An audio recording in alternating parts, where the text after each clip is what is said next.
Back here at Newmarket, I'm joined by trainer Roger Charlton, a man in the news because he has a clutch of horses that we're all interested in at the moment. And I think probably top of the list of horses that we're fascinated by, Roger, is Top Offer, who is declared for the Greenham Stakes at Newbury. How worried are you about the ground? Well, I think at this stage it's been very showery and things, and in between the showers there's wind and sun. This morning I think it's good to soft in places. I think it's drying up a bit the rest of today, but there's more rain forecast tomorrow, and as we know it's very hit and miss, these showers. They can be very heavy or you miss them, but I just think he's an exceptionally good moving horse. I would obviously love to run him because I think he needs experience, needs to have a race, but it's 2 weeks for a classic. Should the ground be soft, heavy in places or whatever, I need to discuss it with the Prince, see what he'd like to do. But you wouldn't want to have a grueling race, testing race, whatever. And you can never be definite about what horse he's like, but he is a wonderful mover, and I'd be very happy to run him on fast ground. So we'll have to see, but I'm planning on running him at this stage, definitely. If he were not to run, would you still want to run him in the Guineas without a race under his belt?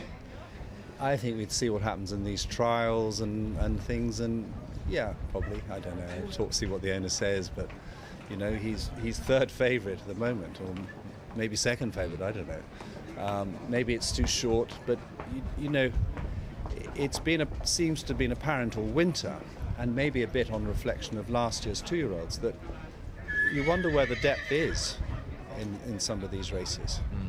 I mean, there might be 12 runners or I don't know what. Where are all the horses? I don't know.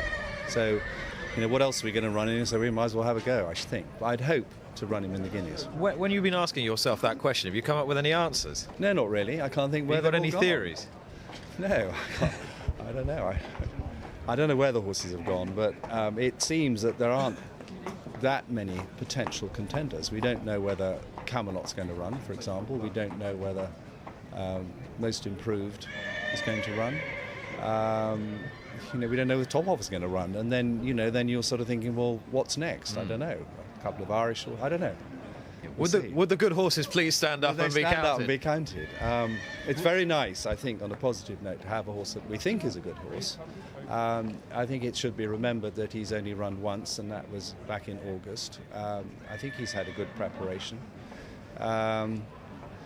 But we have to prove that he's a proper horse. It's one thing winning a maiden race easily, and everyone says, gosh, that's a nice horse, and me enthusing about him, having been a cautious person, to sort of suddenly assume you're going to win a classic.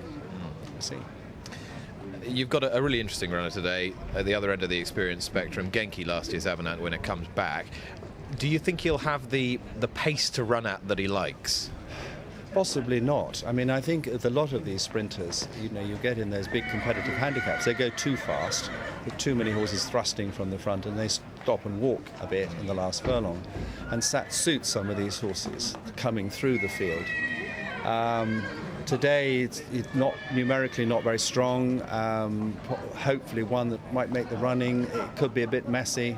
Who knows? I mean, I think all these sprints, it's you pay your money and take a chance. Sometimes you get lucky, sometimes you don't. But he's showing no signs that his enthusiasm is on the way.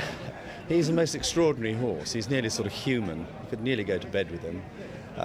He is always fresh and full of exuberance, and he's lazy as anything when he works. You can't make him work. So he goes up a very steep hill. It's a question of whether he goes up twice or 3 times, or I don't know, it's hit and miss. He looks extremely well. He's very strong, and I always think he needs a race because he's so lazy. In the last couple of years he didn't, so maybe this year he will, but he's in good form, and he has probably the best form in the race. I have great respect for a name I can't remember, Cyrus, whatever he's called. Serious Prospect. Who looks a very progressive horse last year, has had a run this year, so we'll see.